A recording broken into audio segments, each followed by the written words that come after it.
Now, if you're a cricket lover and either English or Australian, then of course there's only one series that ever matters, and that's the Ashes. Now, for some reason, a combination maybe of bad luck, black magic, dreadful umpiring decisions, England haven't won the Ashes since 1986-7, Mike Gatting's tour of Australia. Would 1997 see a change?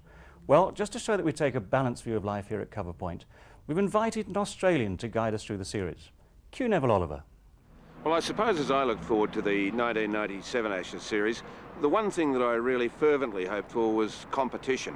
In 1989 and 93, the two previous tours I'd been on, you've really got to be keen to watch a massacre, and that's really what it was. So as I left Sydney those months ago, I was just hoping that England was much more competitive and would enjoy some really thoroughly spirited cricket through the summer. Did we get that? My first abiding memory of the tour will be the unrelenting pressure that both the captains were under. One was winning, one was losing, and not always the same one, but forever they were under the press microscope. Mark Taylor early in the series, where his very spot in the side was being questioned by all and sundry, myself included, because of his inability to make runs over a very long period of time. It was the sort of pressure that would be unthinkable for a general that's in charge of such a good unit. But he came through that happily right throughout the summer. Well, it was tough in the start. I mean, every question that was being asked was about Mark Taylor. It wasn't only directed at Mark, it was directed at all the other players. The media just didn't seem concerned with any of the other players, and I felt it was distracting a little bit from their games. Everything was sort of towards how Mark was going, so I think we were a bit distracted, so it was good he got 100 to sort of bury the hatchet. Yeah, I thought the Counties did a good job before the Test matches. They seemed to put out decent sides and make life difficult for him. And we got him out early at Edgbaston, and I think all that the hoo-ha about his position and his batting affected their team, and obviously that was a positive for us. In 1989 and 1993, the one thing that I'll always remember those series for, sure there were mistakes, but the exceptionally high quality of the umpiring. We certainly didn't see that in 1997.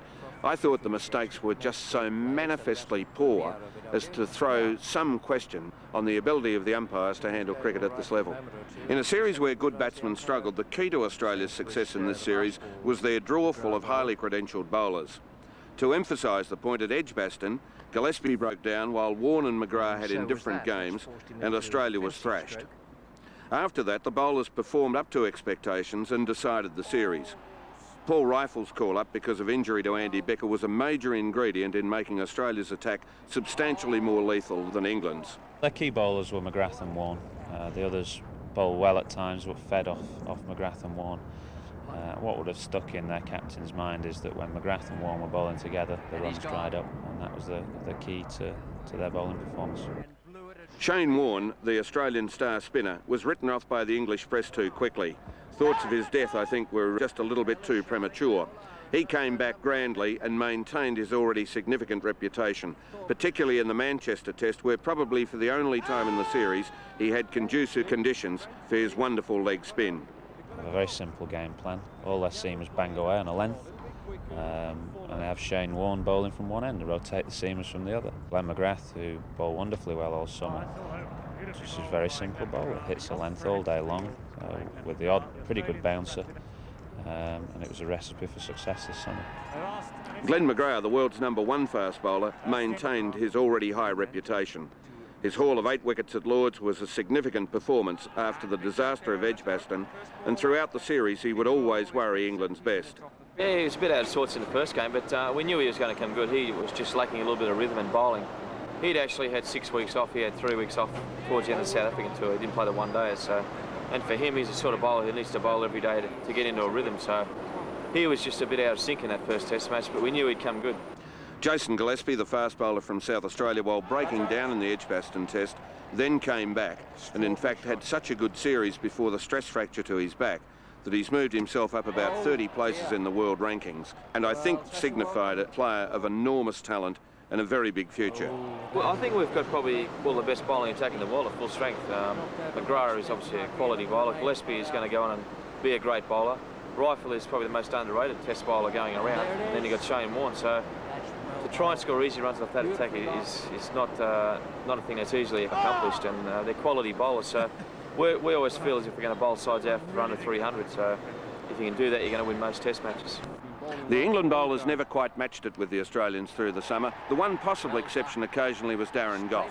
His first and sometimes second spell excellent. The one doubt about his longevity in Test cricket seems to be his inability to bowl spells numbers 3 and 4 in a day's play. And perhaps it was the injury that was eventually to bring about the end of his summer that caused some of that early season problem. I think if England get the right combination, they're a top quality attack. I mean, Headley bowled very well. He looks a good test match bowler. He's always thereabouts, good length, good change of pace. Gough is a class bowler. Can swing the ball both ways at good pace.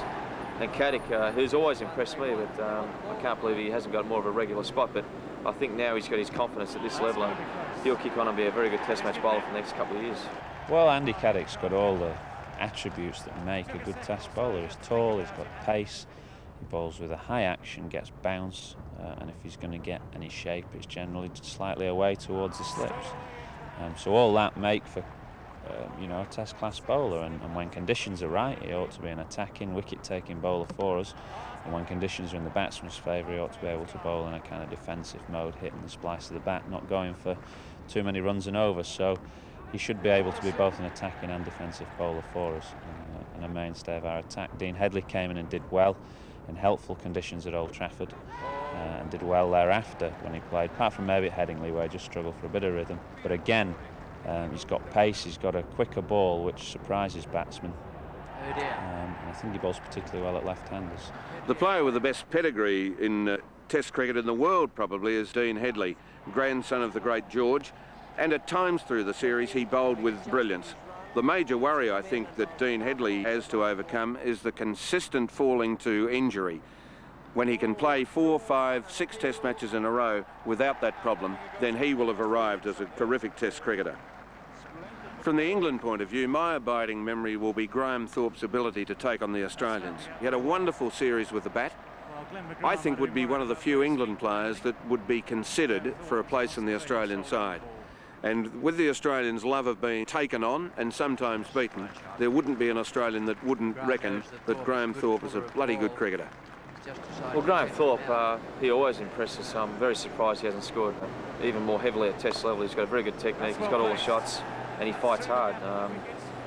If he can become just a bit more consistent, he can turn into a great player for England. I think that is the sort of player that England desperately needs at the moment. Someone where they can base their batting around, someone they can feed off. At the moment, they're sort of chipping for bits and pieces, but no one's really there guaranteed a spot in the batting lineup. So he's the man, I think, who can do that. I've always thought over the last 3 or 4 years that he's been our best batsman. You know, he'll be disappointed maybe not to have scored more hundreds, but I think they'll come. I think he's a fantastic player. His footwork, his timing, his quick hands. I think he's got lots of ingredients to make a top-class player. He's the number 2 rated player in the world at the moment. And I've always felt that he's been potentially our best player over the last few years. And I think he can realise that potential over the next few years as well. There's an old adage in Test cricket that the opposition will always go after the captain with the most fervour, and this the Australians did against Michael Atherton through the summer of '97. Glenn McGrath continually picked up the skipper's wicket, which the Australians prized so dearly, and Michael Atherton, with just a handful of runs for the series, would not be happy with that part of his summer. This summer's been a bit of a struggle for all batsmen because facing top-class bowlers on a lot of pretty ordinary wickets, and it's been hard work. But I know I'm well capable of getting the volume of runs that I've managed in the last 3 or 4 years as captain.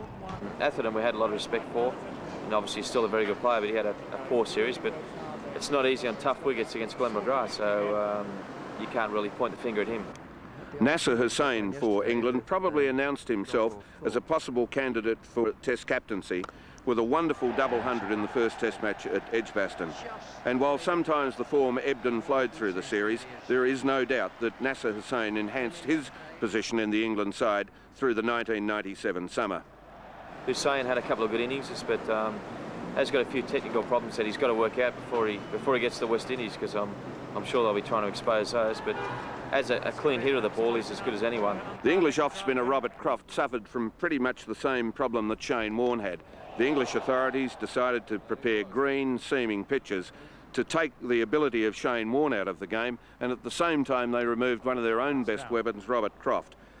Robert Croft undoubtedly will fight on. An excellent player. The Australians believe that he should have been playing Test cricket as far back as 1993, and I think we're still to see the best of the Glamorgan offie. I think he bowled quite well all summer. The pitches weren't really particularly helpful to him, but I think he bowled reasonably well. I think perhaps what slightly affected him was his batting form, which became poor through the summer. They worked him out a little bit, and I think that when that happens, sometimes it can just affect your general confidence, and that's really why we decided to just give him a break here at the Oval. While England's cricket selectors probably had a fair summer, the omission at various stages of John Crawley and Mark Butcher was a substantial puzzlement. The Australians considered that Mark Butcher was rapidly coming to terms with the role as a Test opener and suddenly was gone. And John Crawley, after some stout resistance, particularly in some difficult second innings situations against the Australians, was to meet the axe for the Oval Test. And that, I think, was the great puzzle of this summer. I thought Crawley played well at times. He was unlucky to be dropped. Butcher looks like he's pretty solid, and obviously Stewart's a good player. The guy I thought was unlucky was Elam. I think he's a good quality Test player. He's a fighter and did everything that was asked of him. I think it's a strange situation where he and Butcher got dropped, and I thought they were their two best players at the time. So maybe the selectors might have got that one wrong. We talk about pressure and Mike Butcher coming into the side and how he handled the negative pressure that was put on him. I thought was excellent and scored good runs. And again, a young man at the top of the order against top-class bowling, learning his profession, learning his trade, will be a better player and a better person for that experience. The major enhancement of reputation for Australia was Victorian opener Matthew Elliott. He came here virtually as an unknown, and as the series unfolded, probably turned out to be not only Australia's most dangerous batsman, but certainly the most consistent, the only batsman to go past 500 runs for Australia. Yeah, he played really well. He came over on the tour as probably the most promising batsman and the batsman who was most likely to succeed. And that 100 was a big breakthrough for him. He played superbly that, I think it was on the fourth evening. You know, it was overcast and the ball was doing a bit, and it was a great 100. So for him, that was a major breakthrough. And once he got that, he played some great cricket for the rest of the series. The other player who enhanced his reputation for Australia was Ian Healy. Thought one of the turning points in the series was the stumping that he performed in the Manchester Test. And his batting in the lower middle order always seemed to be a catalyst for an Australian revival or to drive the nail in. With the gloves, he was absolutely superb. I think if there was a great moment on the tour for us, I think it was Ian Healy stumping. I think it was a freakish piece of work, which did turn the game, as you say. It was a nothing ball, a full toss down leg side.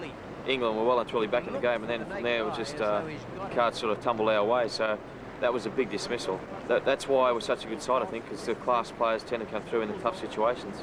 The third Australian to maintain reputation on the tour was Stephen Waugh. His century in both innings at Manchester was one of the reasons that Australia went onto the front foot and eventually was to go on and win the series. 100 in the first innings was probably a series-turning innings. For the circumstances of the series, us being one up and in a good position in the match, difficult conditions to bat on that first day. I thought it was one of the best innings in my career, particularly as I went in the game not in great form, and it's not hard. It's not easy to play good innings out of form on a bad wicket. So I was really pleased with the way I played.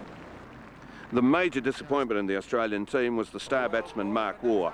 Consistently at number 4, he failed through the series, and by his extremely high standards over this past 5 years, Mark Waugh would go home with more than a problem in the back of his mind as to his future as a top-line Test batsman. He loves playing over here. He's always succeeded. Even in the county games, he got 2 big hundreds. So it wasn't as if he was hitting the ball badly. Maybe England just worked out a bit of a chink in his armour, and they certainly bowled much more to a plan this series than any other time I've played against them. And you felt you're always under pressure going out to bat. So they'd done their homework, and Mark has obviously got to have a look at some videotapes and find out where he went wrong this series. But they had him pegged, and on tough wickets, if you're out of form, it's really hard to get back into form. Obviously, we talked about them a lot. They play in different ways. Mark Waugh's a very free and easy player. Can give you a chance, and Steve Waugh is a more gritty kind of cricketer. Runs sharp singles early on in his innings, very strong off his pads these days, and anything wide outside off stump he flays at. One of the good things about the Edgbaston game was that we talked about a lot of dismissals for the Australians, and all those dismissals came off in a way. It's one of those funny games where every dismissal seemed to work the way we'd have planned it. Well, we had the belief that we're a very experienced Test match side, and hopefully, well, most people recognise us as the #1 side. So we were hoping it was all going to come together in that first Test match, the big atmosphere and the experience was all going to come together on the day, and we're going to play well. But I guess we were mistaken. We were caught off guard a little bit there as well. And the England side, they got a bit of a run on from the one-day games. Their confidence was high, and once again they outplayed us. We played poorly, and they played very well. And I think it was a wake-up call we needed. After that, we played some good cricket. Australia batting first were all out for 118, really should have been out before lunch. Marvellous bowling by Gough, and the only bright spot in the Australian innings was a brilliant 47 by no less a person than the leg spinner Shane Warne. England batted brilliantly thanks to Nasser Hussain, a double 100 for him, making 478 for 9 declared, and the die was then cast. Match-winning partnership, but obviously a dominant partnership because they scored their runs at a good lick, which gave us time to bowl Australia out, win the match in 4 days. But obviously the way they kept going, Nasser for a big 200 and Thorpe for 140, basically won the match for us. The first real turning point for Australia came in the second innings at Edgbaston. In a totally lost cause, the Australians strung together more than 470 runs, reminding England that they weren't a bad team. And at the same time, Mark Taylor went out to make 100 to take the heat out of the captaincy debate. And Greg Blewett was also brilliant in making 123. Well, we didn't bowl so well at him a second innings, even though he's a bit out of nick. He's still a good player off his legs. And we fed him a bit there. He got a kind of career-saving 100, I suppose. But obviously it wasn't enough for them to save the match. It was really then just a formality for England as Stewart and Atherton carried them to victory by 9 wickets at 1 for 119, and this was a comprehensive victory for England. Following their Texaco Trophy wins and now 1 up in the Test match, it seemed that England could do no wrong. We got together after that Test match, had a good talk, a real honest assessment of each other's games, and we did some hard work, and it paid off in the next couple of Test matches. Every person was told to have a good look at their game and see how they can improve that. I think for most of us it was going into the nets and working a little bit harder and being a bit more focused on the cricket. The second turning point in the tour came with England's first innings at Lord's. McGrath took 8 wickets, England out for substantially under 100, and coupled with the Australian fight back at Edgbaston with that innings of 470 and now an England failure with the bat, the portents of the season were already there. Down the hill. That will not go down as Alex Stewart's finest moment. He's given it, that's wrapped it up. Glenn McGrath too short, 1 up, and that was good enough for Andy Caddick. So Glenn McGrath has his 8th wicket. During the rain intermissions that were to follow, Australia declared at 7 for 213. Matthew Elliott made his maiden Test 100, and they gave themselves an outside chance of knocking over England cheaply again, leading by 136 runs. But a terrific partnership between Butcher and Atherton of 162 runs saw the match through to a very boring and wet draw. I just thought the balance of power was shifting back to us. We were getting a bit of momentum, and the England players were getting a few doubts, I think, particularly after getting bowled out for 77. A lot of their batsmen were thinking, well, it's going to be another tough series. So we just felt it was shifting towards our way, and we just had to keep doing the same things, and we were going to get stronger. The decisive moment in the whole tour was Mark Taylor's decision to bat on the green seamer at Manchester. It had been specifically prepared to suit the England side, and yet Mark Taylor showed unerring judgment to back his team's ability to score more runs and knock the opposition over for less. A display of captaincy that very few people could believe or understand. That he carried the day after that surely set the Australians on the road to victory in the Ashes series. Well, looking back, I think we missed a big opportunity at Old Trafford because the pitch there was a good pitch to bowl on the first morning. And Mark Taylor, some say bravely, some say wrongly, rightly in the end because he won the match, won the toss and decided to bat. From our point of view, it was exactly the right thing for us because we had the perfect conditions to bowl in. I think Paul Rifle got dropped early on in that vital partnership. I put on 60 with him, so if that catch had been taken, we might have been bowled out for 200. And the whole game could have turned out differently, so catching is definitely the key in Test matches. Ours was a seam-orientated attack. We let them get slightly too many and then really messed it up batting in the first innings at Old Trafford on a flat pitch. And looking back, that was the key opportunity and the one which cost us the series.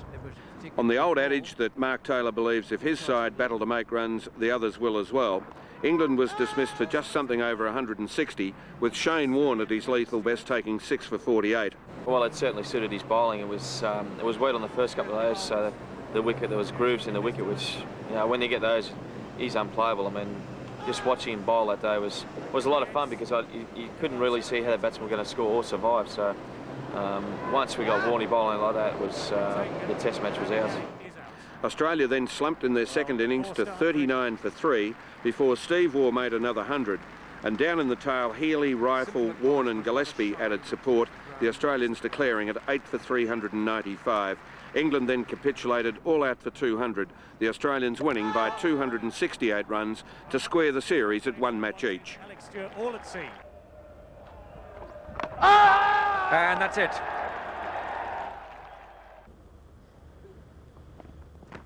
Oh, that's out. Beautifully caught.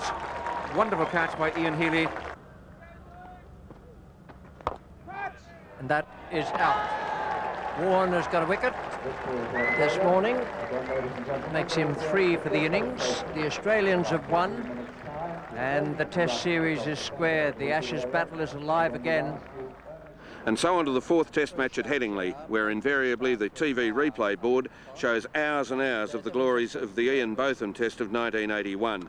The Australians have had a good recent record there, having won in 89 and 93, and 1997 was to be no different.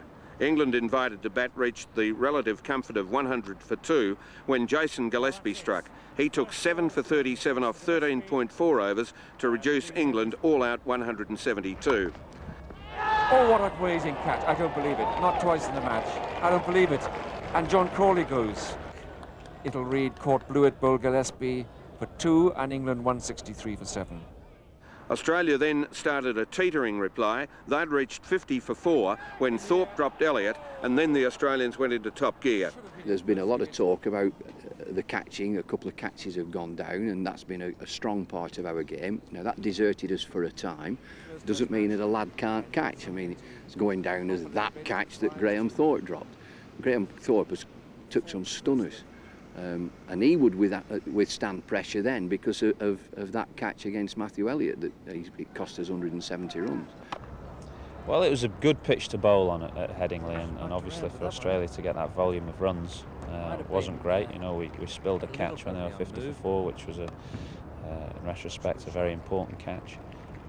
But they played well. Matthew Elliott played well. He rode his luck. You know, his 200s in the series, he was dropped 3 times, so that's our fault, if you like. And Ponting played very well in his first Test match appearance. Elliott went on to make 199, Ponting his maiden Test century, and the Australians got out of jail to declare at 9 for 501, and then knocked England over for 268, a comprehensive victory again for the Australians, and they now lead 2-1 in the series. Spoke at length with Bob Woolmer prior to this tour, this Australian tour, the Ashes tour, and he said you will find that they are a very, very mentally tough outfit. He said, and they were far more mentally tough than we were, that's South Africa. And I found the same in this series with us. The fifth Ashes Test was at Trent Bridge. Mark Taylor won the toss and as usual batted, and this was probably the best strip of the series. The Australians, 300 for 3 overnight, went on to make 427. This was an unusual innings from the point of view that most players got significant starts. Nobody went on to make 100. Yeah, I think that was the best England played in the whole series. You know, they really bowled very well, coming back 3 for 300. I think the bowlers out for about 430 on a flat wicket. They showed a lot of character, which I don't think the previous 2 tours in England side would have done that. We would have gone on and got 600. So that for me was a significant change in the way England played the game. Yeah, the first day was very flat, and when they finished 300 for 3 it was an uphill struggle, but the boys bowled particularly well that second morning. Pitch just did a little bit more for some reason, the ball swung a little bit. We got ourselves back in the match.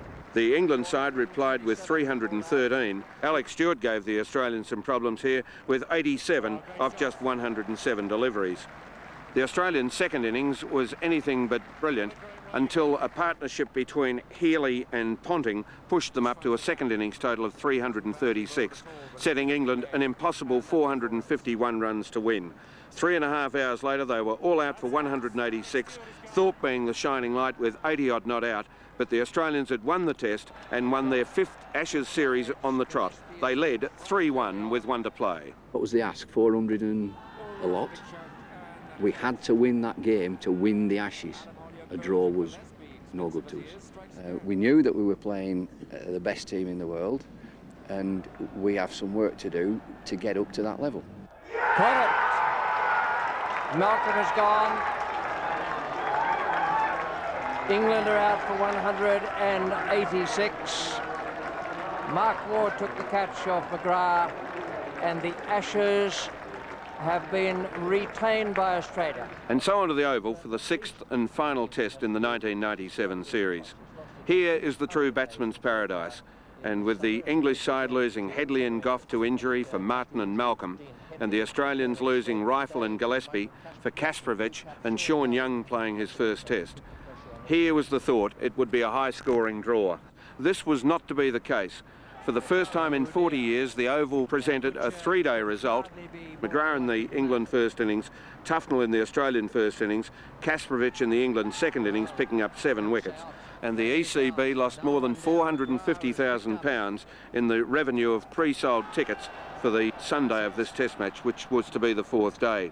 Yeah, we knew it was very dry, but you don't expect the ball to go through the top of the wicket on day one. And once we saw that, even though England made 180, I think, I said to quite a few players, we don't want to be chasing any more than 150 on the last day. And I think we all said when we're batting, if we get 150 in front, we're not going to have to bat again. So we really lost that game on the second day when we were bowled out for 2 for 20. We should have made 300. England batted first and made 180.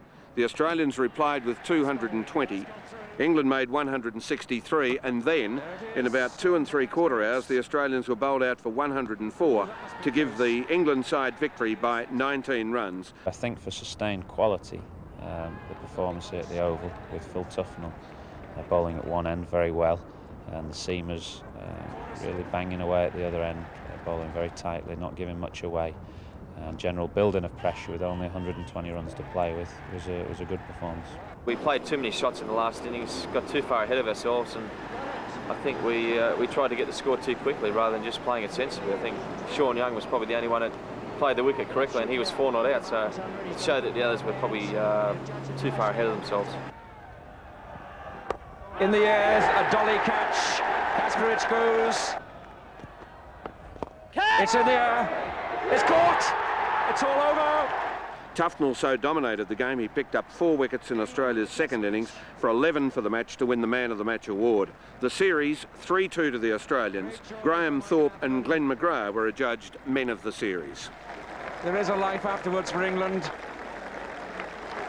3-2 the series. Ashes gone, but a little bit of respect and self-confidence perhaps comes late. The 1993 Australians were the team striving to go to the top. The 1997 team is the one that finished off that plan. In fact, judges like Ian Chappell are now saying that this Australian team is one of the greatest that the country's ever had. I can't really compare 89, 93 and 97. I think 89 will always be the greatest tour for me because we come over as big underdogs. I mean, England had guys like Botham, Gower, Lamb, Gadding, all these experienced players who were expected to beat us, and we beat them 4-0, and I think it would have been 6-0 except for rain. So that was the greatest tour I've ever been on. 93 we dominated, we won the one-day series 3-0 and the test 4-1. So I guess out of the 3 tours, this is probably our most disappointing result, losing all 3 one-days and only winning the test series 3-2. So I wouldn't say this side's better than the other 2. To compare England in 1993 and 1997, well, the England side is certainly better organised and look as though they know what they're doing and where they're going. The fact, however, suggests that they've still got a lot of work to do. You can't claim a great forward leap on the back of a series win in New Zealand between the Zimbabwe debacle and a fairly comprehensive Ashes thrashing. There was a stat prior to the Trent Bridge Test match, and I think it took in the first innings, that the first 5 wickets of Australia have amassed 1,482 runs, and the first 5 wickets of England have amassed 1,480. 2 difference. Bottom 5 is a little bit different, so I keep that to myself. We sort of recognised that as an important factor when we played the West Indies about 5 or 6 years ago. We were over there, and our tail got about 60 runs for the whole series, whereas the Windies got about 300. And we sort of thought, well, if our tail can match their tail, then we're more than a good chance of winning the series. So from that moment on, we've given our tailenders more time in the nets, and I guess more respect at training sessions. Normally, the tailenders come in and no one bowls to them, but we get our top bowlers bowling to them, and I think it's a matter of showing them more respect, and they'll show more respect when they get out in the middle. The ongoing worry, though, that I have with the England system is the ability of the county system to consistently present quality England players. The major difference between England and Australia's domestic competition is everyone in Australia's 6-team system strives for national selection. In England, far too many poor players with no chance of ever representing their country hold on in a mediocre system for the benefits that longevity ensures. And so we come to the end of another Ashes series. It was a fair tussle, even though the final scoreboard will be 3-2. I suppose other people could maintain that it should have been 5-1, or it might have even been closer. I think it was a good tussle between two good teams. The Australian side is the best in the world, and I think you could argue that quite persuasively. England down the pecking order, but the fact of the matter is the summer was very competitive, and that's what the Australians wanted. That's what they came here for. They love competitive Test cricket, and at various stages of every day of the Test matches that we saw some very, very competitive action. When these sides meet, and they have done now for 120 years, when they meet again, the old magic will still be there. There is a magic about Ashes Test cricket, and that was the magic of the summer of '97. Well, I don't think there's much doubt that Australia are entitled to call themselves world champions, but I also think England can take hope from 1997.